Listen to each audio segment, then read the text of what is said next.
Alors, vous sentez-vous mieux, Hastings?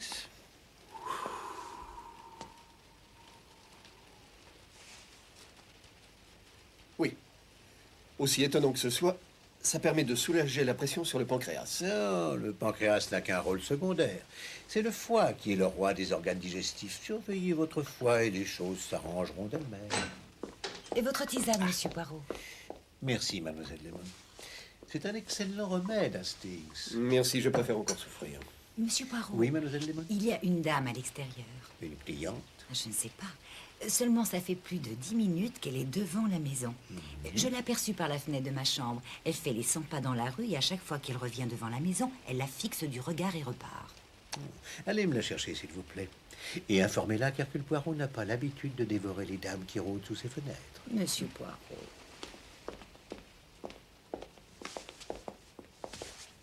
Si j'ai un bon conseil à vous donner, Hastings, c'est de ne pas trop taquiner votre pancréas. Et de surveiller votre régime. Qu'avez-vous mangé hier soir? Eh Ah, bien- non, ne le dites pas. Je parie que vous êtes allé à ce restaurant indien dont vous m'avez souvent parlé. Nous avons beaucoup à apprendre de l'Orient, Poirot. Nous vous avez prévenu, Hastings. Savez-vous quel est le produit le plus taxé à l'importation en Belgique? Le riz, mon ami. Le gouvernement de mon pays est déterminé à en juguler l'importation. Mes parents consommaient beaucoup de riz, et je vous Et certifie comment que le vous riz au lait... sentez-vous, Hastings? Oh, vérité. N'oubliez pas. Oh, le riz se consomme comme il est. Le philosophe indien Rabindranath Tagore recommande le riz comme remède à tous les maux connus. Elle ne veut pas entrer, monsieur Poirot. Elle a même nié au début qu'elle voulait vous voir. Elle a accepté de vous rencontrer. Où ça?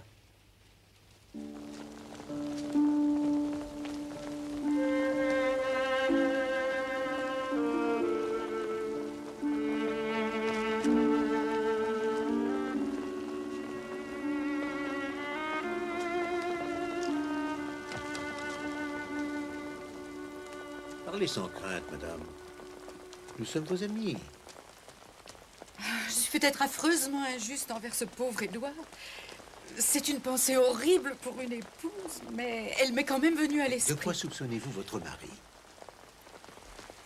Oh, monsieur Poirot, j'ai bien peur que quelqu'un ne m'ait empoisonné. Oui, je vois. Qu'est-ce qui vous fait penser ça, madame? Après les repas, j'ai souvent des nausées, je suis malade. Et il y a une sorte de brûlure qui me fait horriblement souffrir. D'après le médecin, il s'agit d'une gastrite aiguë, mais toutes les fois que mon mari s'absente pour le week-end, je me sens à nouveau mieux. Même Freda l'a remarqué. Freda, Ma nièce. Ce n'est pas tout. Il y a aussi ce paquet de désherbants qui, au dire du jardinier, devrait être intact, mais qui est à moitié vide. Où vivez-vous avec votre mari, madame? À Paul Garwick, en Cornouailles. Et avez-vous des enfants? Non. Mais une nièce, ce que j'ai cru comprendre. Oui, Freda Stanton, la fille de l'unique sœur de mon mari. Elle a vécu avec nous ces 8 dernières années, mais il y a une semaine, elle nous a quittés. Ah, et que s'est-il passé il y a une semaine? Oh, je n'ai aucune idée. Un jour, elle a piqué une terrible colère et elle a aussitôt fait ses valises. Elle a loué un petit appartement en ville. Tôt ou tard, elle reprendra ses esprits, comme dit Radnor. Monsieur Radnor? Oh, c'est simplement un ami. Un jeune homme terriblement sympathique. et il n'y a rien entre votre nièce et ce monsieur Radnor. Il n'y a rien. Absolument rien. Madame, excusez-moi d'être brutal, mais voyez-vous une raison pour laquelle votre mari pourrait souhaiter votre mort? J'en connais une. Il y a cette petite garce blonde qui travaille pour lui. Mon mari est dentiste, monsieur Poirot, et il s'est mis dans la tête qu'il lui fallait une blondinette pour prendre ses rendez-vous et pour préparer les plombages. Continuez, madame. Les gens racontent des choses sur eux. Il paraît qu'elle ne porte qu'une blouse et elle a les cheveux courts. Il m'a juré qu'il n'en était rien. Mais que peut-il dire d'autre?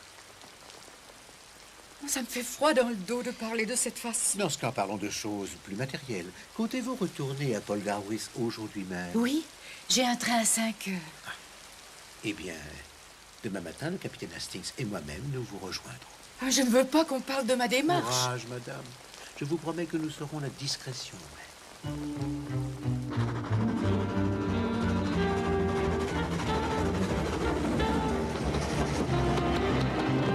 Quelques amis de chai. Hastings, c'est du côté de son père. D'ailleurs, c'est Herbert qui a amené la famille en Cornouailles. Si Herbert était mon père, votre mère c'était... Ah oui, Maud Hastings. Mais elle ne devient Hastings qu'après le mariage. Elle s'appelait Willoughby. Que faites-vous, Hastings? Oh, j'apprends par cœur les noms de ma généalogie. Il le faut si je veux prétendre être le fils du cousin au second degré de Madame Pengele. Que pensez-vous de cette affaire, Hastings? C'est vraiment une sale histoire. Mais Madame Pengele a peut-être tout inventé. Non. Madame Pengele me donne l'impression d'être une femme hystérique. Et si je ne me suis pas trompé, Hastings, nous sommes en présence de la plus poignante de toutes les tragédies humaines.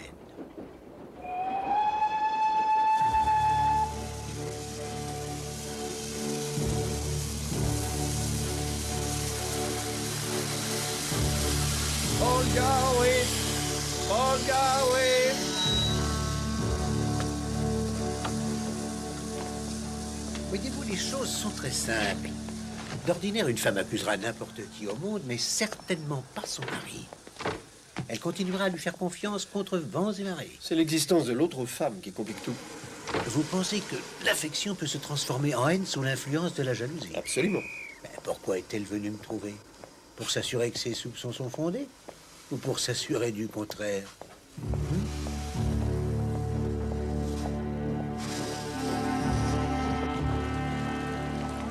Dans une ville comme celle-ci, malheur au mari qui achète un paquet de désherbants. Et il n'y a probablement qu'un seul magasin à en vendre. Si sa femme a vraiment des troubles gastriques, et si elle a l'habitude d'inventer des histoires, ça risque fort de très mal se passer.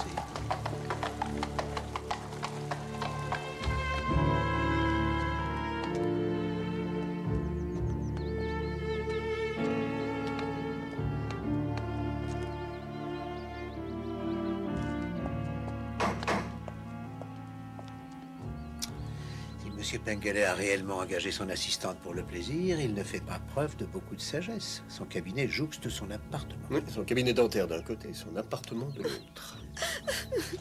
Vous entendez? On dirait que quelqu'un pleure.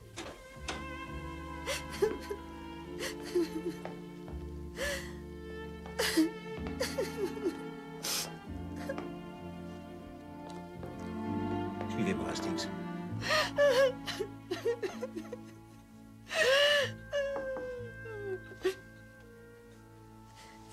Oui, Nous voudrions voir Madame Pengele. c'est trop tard. Elle est morte. Morte? Oui, à l'étage. Il y a moins d'1 heure qu'elle est morte. Mais de quoi est-elle morte? Vous n'êtes pas d'ici? Non, de Londres. Oh là là, tout semble aller de travers aujourd'hui. Oh, et que s'est-il passé? Ah, c'est pas à moi de dire quoi que ce soit, je ne dirai rien. Mais tout le monde est au courant. Mais au courant de quoi? N'ai-je pas vu ce soir de mes propres yeux le patron qui se tenait près de l'étagère avec le flacon de désherbant? N'a-t-il pas sursauté quand il a vu que je le regardais? Et le repas que je devais monter à madame était sur la table. Je n'avalerai pas la moindre nourriture tant que je serai ici, même si je dois en mourir. Jessie! Jessie! Ah mon Dieu, le voilà. Il faut que vous partiez. Jessie! Savez-vous où habite le médecin qui soignait votre patronne? Le docteur Adams, à l'autre bout de High Street. Qui sont ces messieurs? Personne, monsieur. Je ne les connais pas. Je vous présente toutes mes condoléances pour la mort de votre femme, monsieur Pengele. Merci.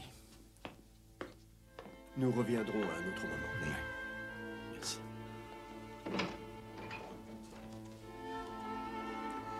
Merci, mademoiselle.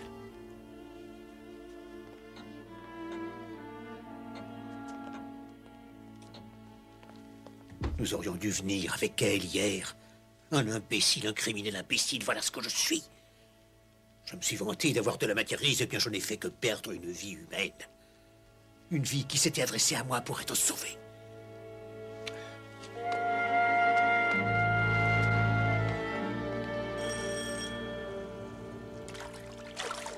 Balivernes que tout cela. Ce ne sont que des balivernes. Je pense qu'étant son médecin traitant, je sais mieux que quiconque ce qu'elle avait. Bien sûr, mais je vous... D'ailleurs, n'ai-je pas dit à Madame Pengele, quand elle est venue me consulter, que c'était une gastrite? Ai-je à un certain moment changé d'avis sur mon diagnostic? Non, pas une seule fois. Mais il ne fait Cette vie, aucun doute monsieur que- Poirot, est un nid de commères.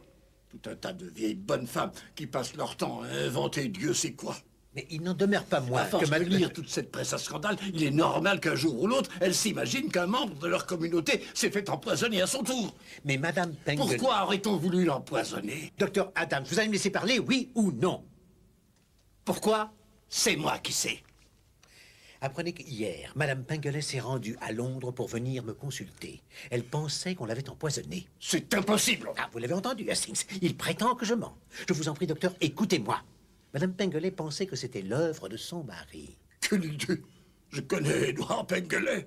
Il n'empoisonnerait pas le chien de sa belle-mère. Ce n'est pas le chien de la belle-mère de Madame Pengele qu'on a empoisonné.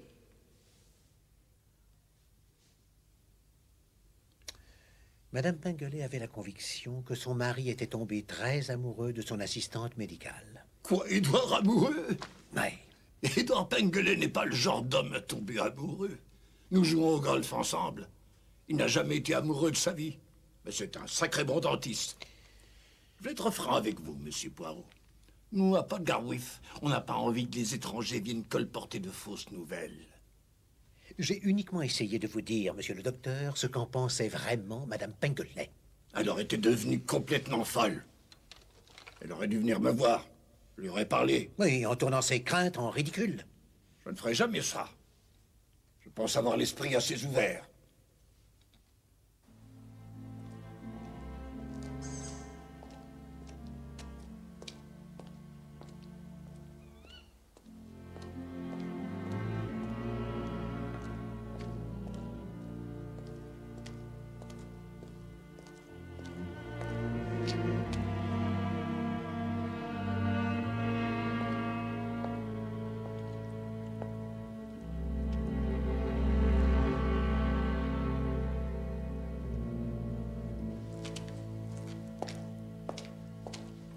Édouard tombé amoureux. Édouard Pengele n'est pas le genre d'homme à tomber amoureux.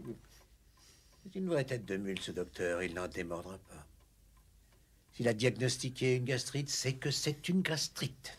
Ai-je déjà remis en question un seul de mes diagnostics? Pas une seule fois. Un docteur qui ne se remet pas en question n'est pas un docteur. En fait, c'est un bourreau.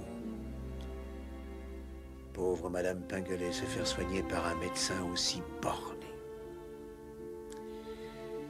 Nous avons une dette envers elle. Il nous faut démasquer son meurtrier.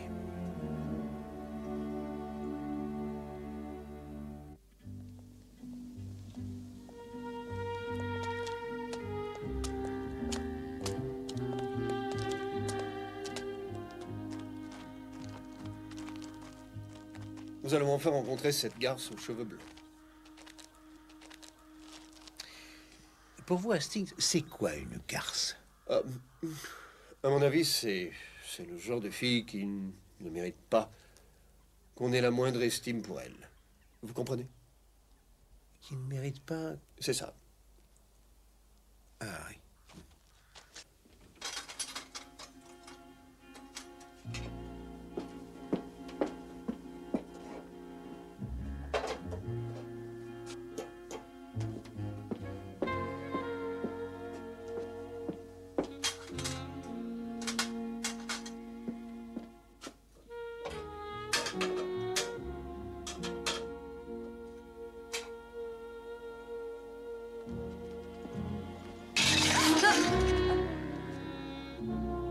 Eh bien, ça... Veuillez m'excuser. Vous désirez, monsieur? Euh, je désire... écoutez, je suis le fils du cousin au 2e degré de... Non. Bonjour. J'ai un horrible mal de dents. On me caresse sans Monsieur doute. Pengele est en deuil et le cabinet est fermé aujourd'hui, monsieur. Ah, je comprends. Dans ce cas, je me retire et je reviendrai une autre fois. Oui, c'est parfait. Ce n'est pas si pressé, d'ailleurs. Alors, venez, Hastings. Hein, quoi? Oui. Oh, oui, parfait. Je reviendrai la semaine prochaine.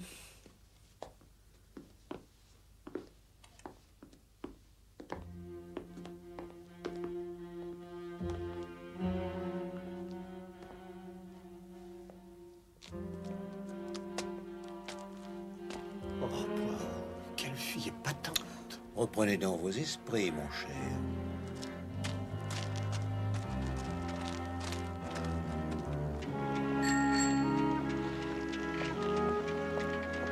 Bonjour, messieurs.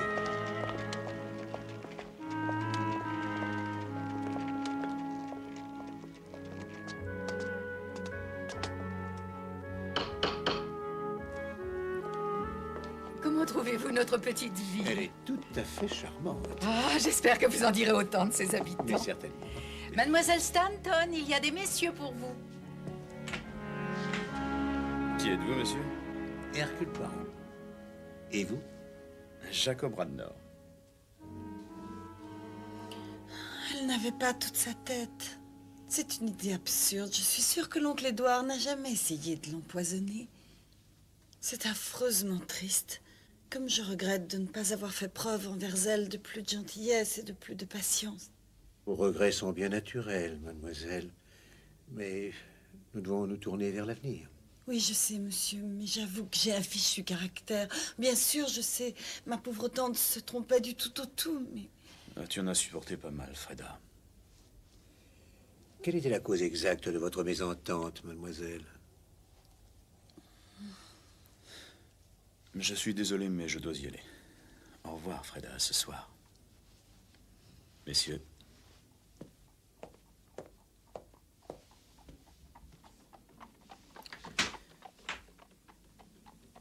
Merci.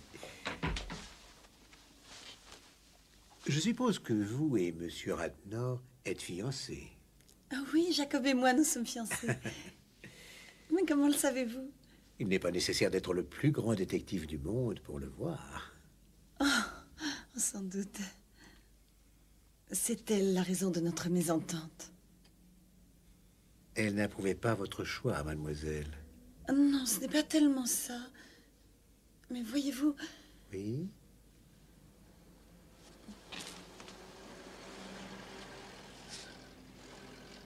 bien sûr, vous allez probablement penser que c'est horrible de dire ça, alors qu'elle est morte.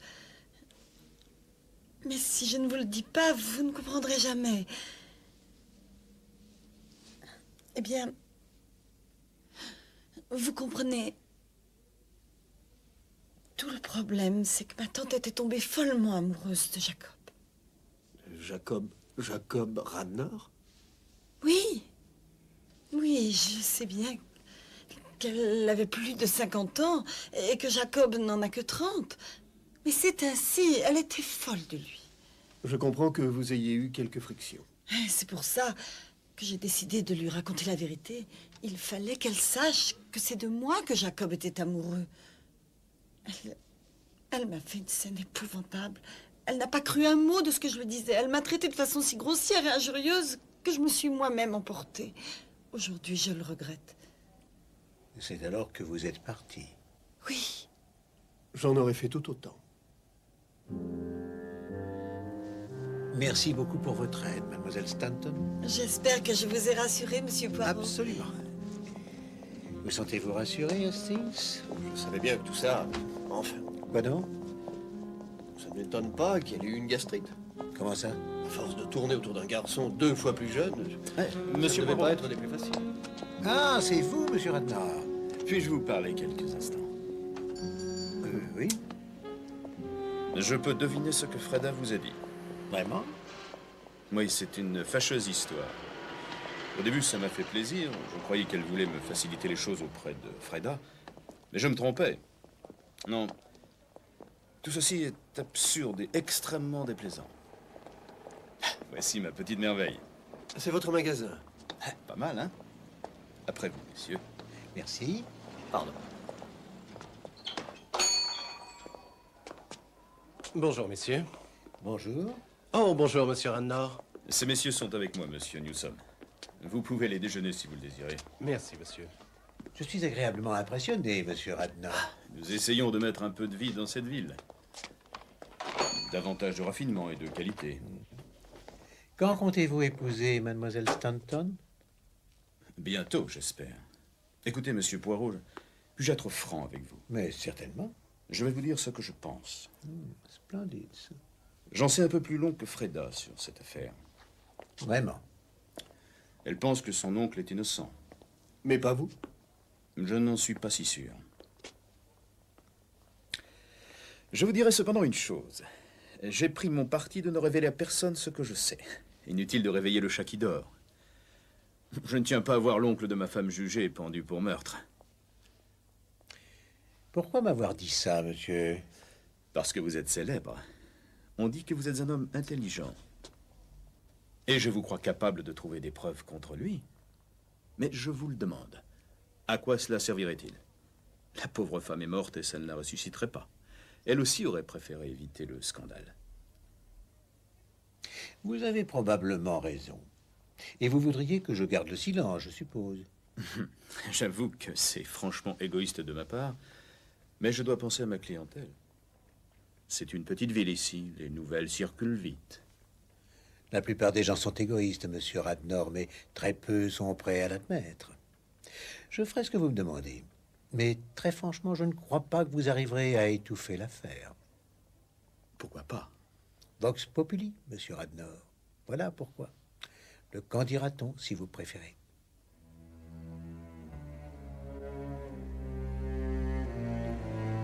Terre, tu retourneras terre. Cendre, tu retourneras cendre. Poussière, tu retourneras poussière. Dans l'attente de la résurrection de la vie éternelle, à notre Seigneur Jésus-Christ, qui changera notre corps infâme en un corps semblable au sien, selon l'œuvre du Tout-Puissant. Je suppose que nous devons croire à cette histoire entre Radnor et la défunte. Certainement. Ça a dû être extrêmement embarrassant pour lui. C'est possible. Mais il ne s'est peut-être pas senti flatté. Flatté? Elle aurait pu être sa mère. Enfin, presque sa mère. Pardonne-nous nos offenses comme nous pardonnons à ceux qui nous ont offensés, et ne nous soumets pas à la tentation, mais délivre-nous du mal.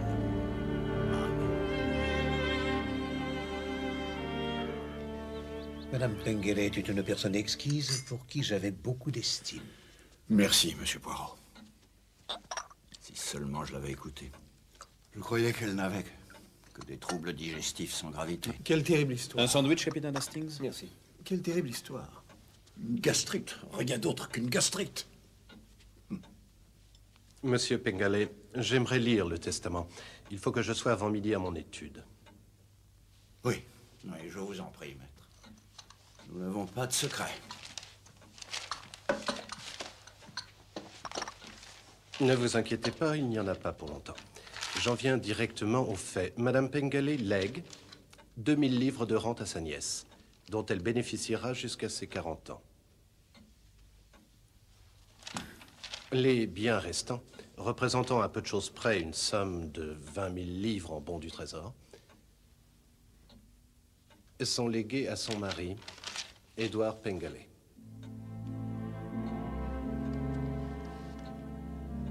C'est tout.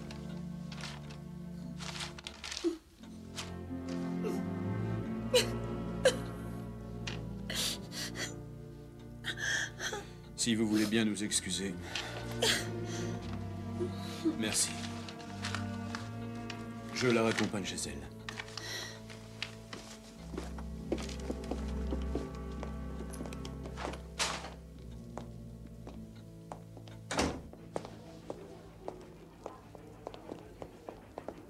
Tout ceci est très intéressant, Hastings. Intéressant. Moi, je trouve ça plutôt sordide et déplaisant. Il n'y a même pas de mystère. Je vous l'accorde, il n'y a pas le moindre mystère. Pengale avait 3 bonnes raisons de la tuer. L'argent, l'amour pour son assistante, et enfin la liaison entre Madame Pengale et Monsieur Radnor, même si je trouve cette dernière assez loufoque. Ah, Hastings, vous admirez les femmes. Vous vous prosternez devant toutes celles qui sont jolies. Et rappelez-vous votre attitude devant la belle blonde du dentiste. C'est totalement faux. Vous ne connaissez rien à la psychologie féminine. Eh bien, justement, vous vous trompez cette fois. Les femmes n'arrêtent pas de dire que je les comprends trop bien. Vraiment, Hastings? Ah, j'aimerais les entendre moi-même. Non, non, mon ami. Écoutez bien Poirot et vous saurez tout.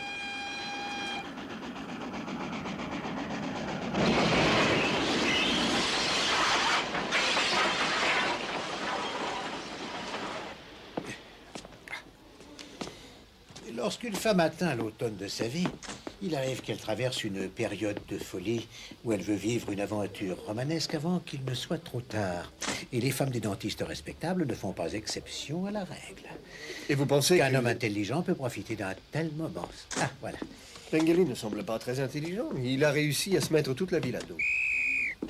Ce que je trouve curieux, c'est que les deux seules personnes qui savent quelque chose sur cette affaire veuillent à tout prix l'étouffer. C'est de Radnor et du docteur que vous parlez? Oui. Je ne vois pas ce qu'ils ont à voir avec ça. Écoutez, je vous parie qu'avant vos congés du mois d'août, Hastings, M. Pengele sera sur le banc des accusés. Et ce sera une bonne chose. Et notre devoir sera évidemment de le sauver de la potence.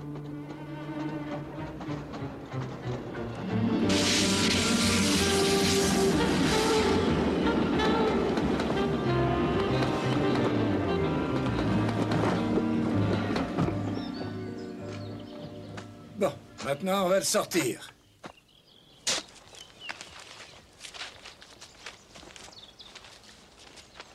Un, deux, trois, tirez. 1, 2, 3, tirez. 1, 2, 3, tirez. 1, 2, 3, tirez.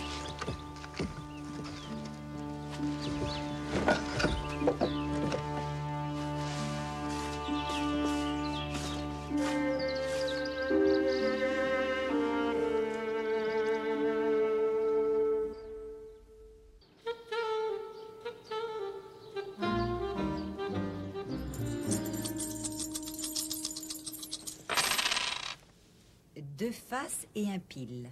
Deux yin et un yang. Parfait. Ça nous fait donc le numéro 15. Oh, c'est assez étonnant. Vous pensiez vraiment à Poirot? On a l'hexagramme suivant, Chi-En.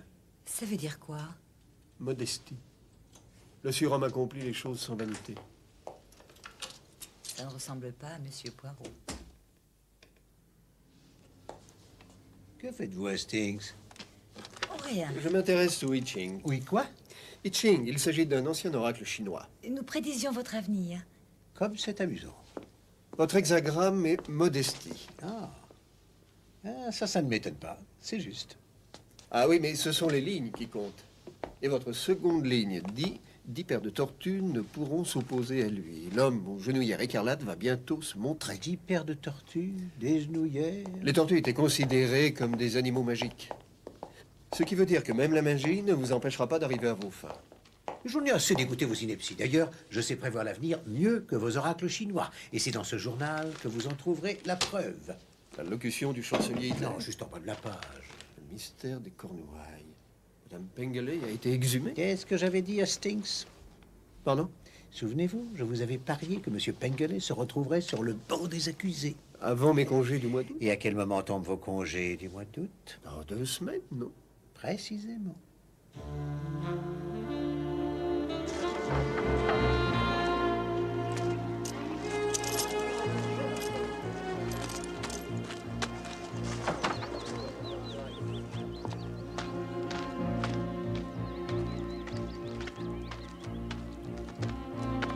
Oh mon Dieu!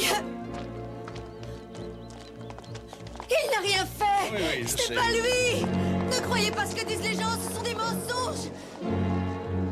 Il est innocent, vous entendez? Il est innocent! Oh.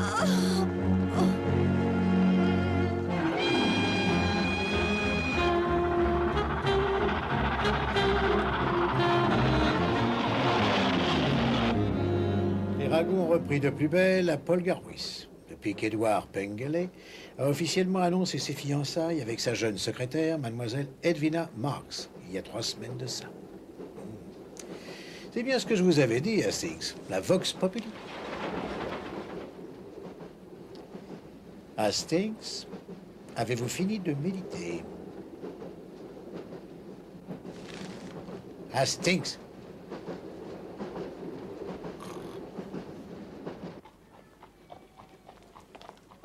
Quelle était la raison de votre visite?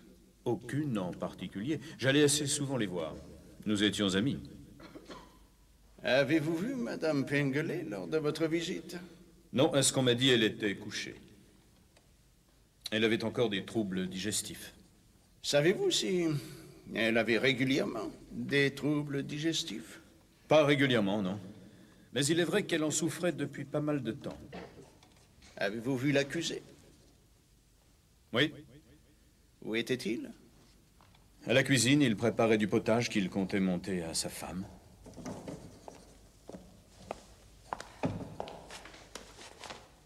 Maintenant, je voudrais que vous disiez à la cour tout ce que vous avez vu à l'instant où vous êtes entré dans la cuisine. J'ai vu M. Pengele. À cet instant, il me tournait le dos. Il posait une boîte en fer blanc sur l'étagère. Il y avait une assiette de potage dans le plateau qui était sur la table. Un instant, s'il vous plaît, Monsieur Radnor. Cette boîte que M. Pengele venait de ranger, savez-vous ce qu'elle contenait? Non. Pouvez-vous nous la décrire? Elle était un peu plus grande qu'une boîte de talc, de couleur jaune avec des inscriptions noires, ou peut-être même bleu nuit. S'il vous plaît, sortez la pièce à conviction numéro 4.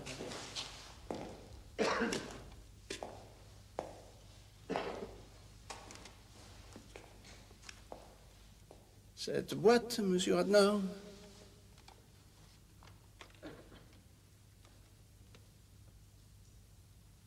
Oui.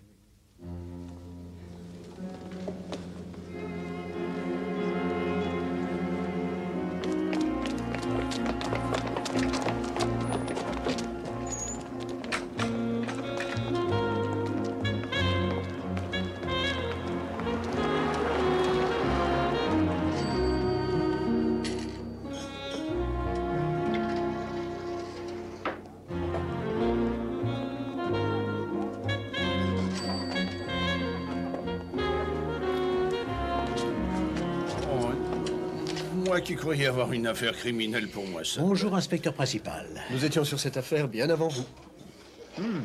C'est exquis. Moi, j'en suis ravi. Madame Pengele est venue me voir parce qu'elle croyait être empoisonnée. Elle avait raison. Poirot savait depuis longtemps qu'on aurait inculpé Pengele. Alors que faites-vous ici? Nous sommes là pour le sauver. C'est pas vrai. Il avait ce qu'il fallait pour ça. Le désherbant, il avait l'opportunité de le faire, il vivait avec la victime et préparait parfois les repas. Et il avait un mobile suffisant. La garde aux cheveux blonds qui n'était pas aussi bien qu'elle devait être. Malgré tout, inspecteur, il n'est pas coupable. Je connais au moins 6 personnes qui avaient suffisamment de raisons pour la tuer. Comme mademoiselle Stanton, par exemple. Les rites de sa tante. Ne gâchez pas tout, Poirot. Ce sont un peu des vacances pour moi. C'est une affaire classée désormais. Tout le monde sait Pengele coupable. Sans doute parce que tout le monde n'utilise pas ces petites cellules grises.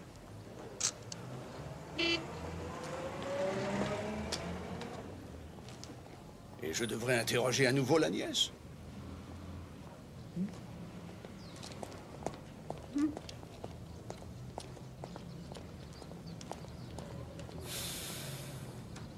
Bien entendu, les symptômes d'une gastrite sont identiques à ceux causés par un empoisonnement à l'arsenic. Ce n'est pas l'avis de l'expert en pathologie du ministère de l'Intérieur, docteur Adams.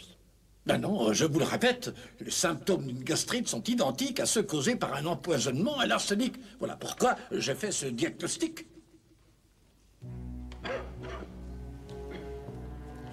Je ne vois pas ce qui pourrait encore le sauver. C'est Poirot qui s'en chargera. Avec l'aide de la Vox Populi, évidemment. Votre Vox Populi semble convaincu que Pengele a bien tué sa femme. Précisément. Vous êtes maintenant au cœur du problème. Monsieur Poirot! Ah, monsieur Radnor. Bonjour. Capitaine Hastings. Quelle affaire lamentable. Le procès? Ah oui, c'est aussi ce que je pense. A-t-il une chance de sauver sa tête? Eh bien, il a ménagé sa défense et son avocat peut être un atout caché dans la manche, comme on dit en Angleterre. Pourquoi ne viendriez-vous pas boire un verre à notre hôtel, monsieur Radnor? Mais avec plaisir. Tant mieux. Eh bien, alors suivez-nous. Nous serons mieux chez moi pour discuter des complexités de cette affaire. Si vous le dites.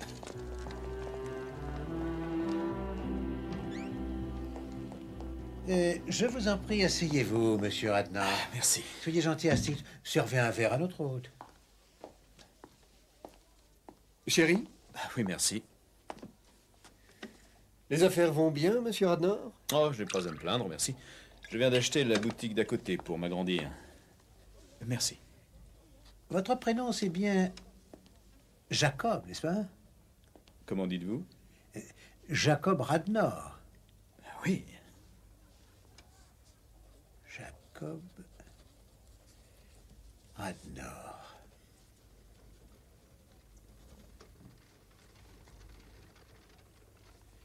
Habitant 21 4th Street, c'est ça? De quoi s'agit-il? Le capitaine Hastings et moi-même avons une certaine expérience de ce genre d'affaires. Et nous sommes convaincus que notre ami, M. Pengele, a encore une petite chance d'en échapper. Ah oui, vraiment. Et peut-on savoir laquelle? La seule chance qu'il ait, c'est que vous signiez cette feuille de papier. Qu'est-ce que c'est?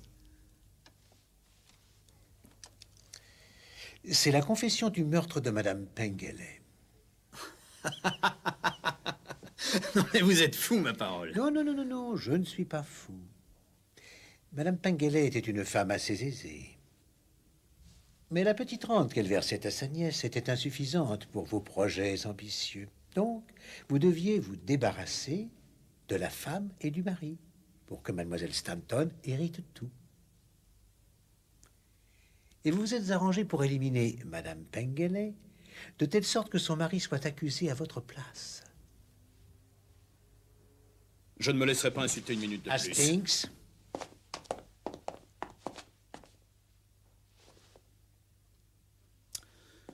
Vous n'avez absolument pas le droit de me garder ici. néanmoins vous allez rester.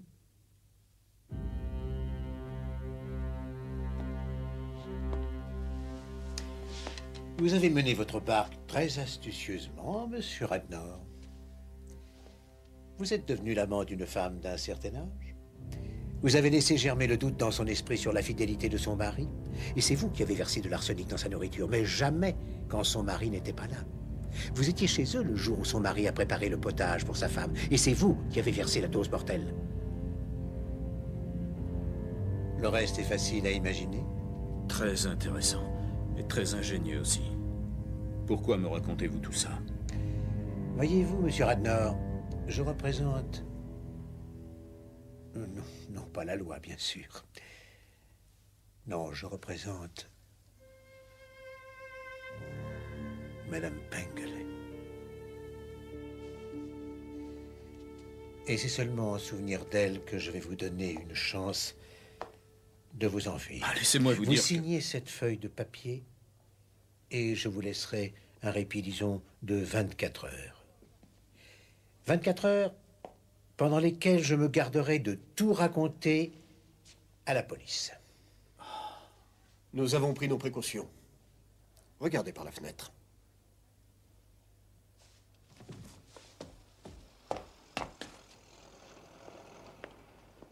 Ces deux hommes ont l'ordre de ne pas vous quitter d'une semaine. C'était un piège. Il ne vous reste qu'une seule chance. Qu'est-ce que vous me donnez comme garantie? Aucune. Mais vous serez pendu à coup sûr si vous refusez de signer.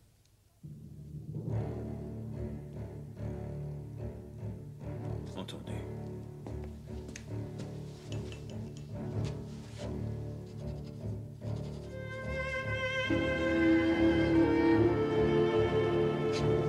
Allez au diable. Dois-je prévenir les hommes de le laisser passer? Certainement.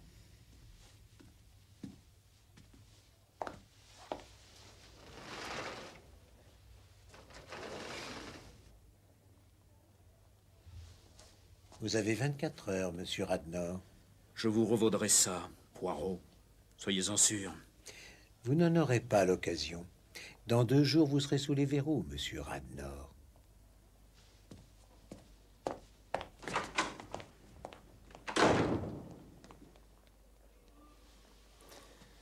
Vous n'auriez jamais dû le laisser partir. Il s'agit d'un dangereux criminel qui ne méritait aucune pitié.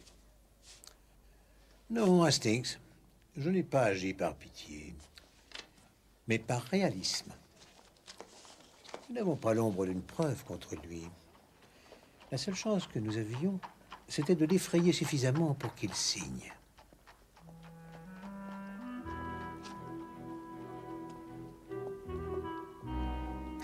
Dites-moi, Hastings, ces deux hommes en bas, qui sont-ils?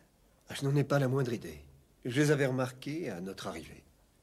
C'est du génie pur et simple. Oh, merci. J'avoue que vos pratiques orientales, dont je me suis si souvent moqué, semblent avoir eu un effet positif sur vos cellules grises. C'est peut-être grâce au riz. J'espère bien que non.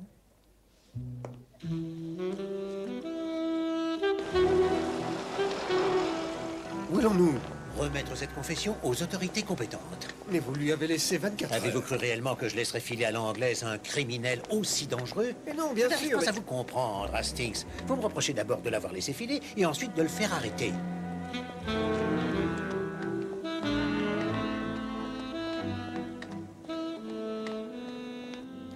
C'est comme si c'était hier, votre honneur. Je revois sa main suspendue au-dessus du potage. Mais la main de qui? Mais la sienne? Celle de mon patron? Et pouvez-vous nous rappeler ce qu'il tenait dans sa main, mademoiselle? Oh oui, monsieur. C'était... une boîte de désherbant.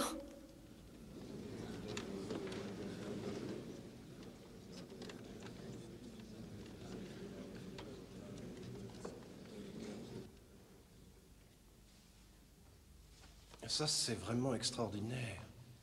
Avez-vous averti la police? Non, nous pensions qu'il valait mieux que ça vienne de vous. Bien.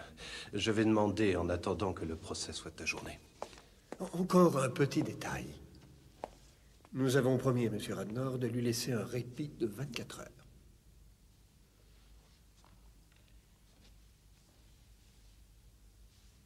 Mais...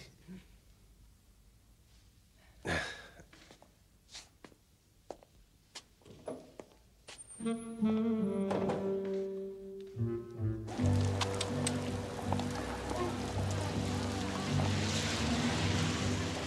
n'en voit pas souvent d'aussi belle.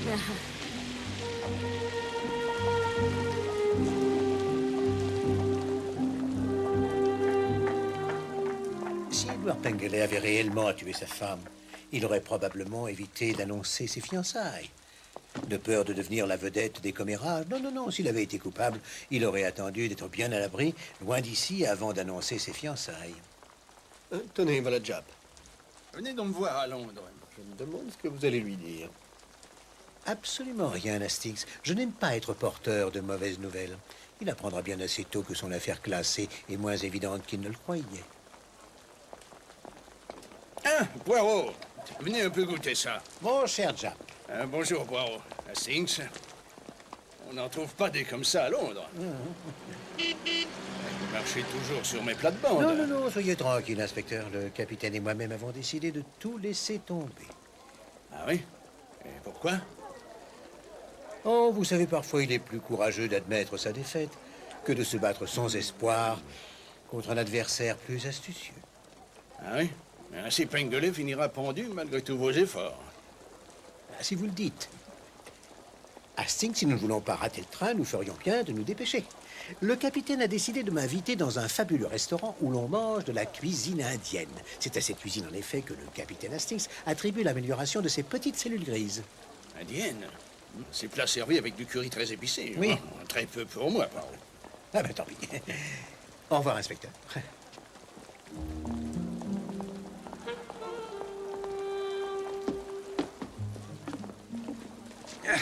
Dépêchez-vous, mon ami.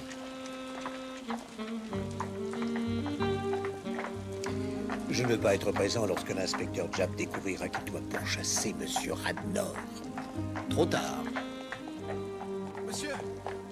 Monsieur inspecteur, on vous demande de venir tout de suite. Le procès vient d'être ajourné. Pour quelle raison? Monsieur Radnor a avoué, monsieur. Il a avoué quoi? Qu'il était le meurtrier. Il a laissé une confession écrite. À ce détective belge. Encore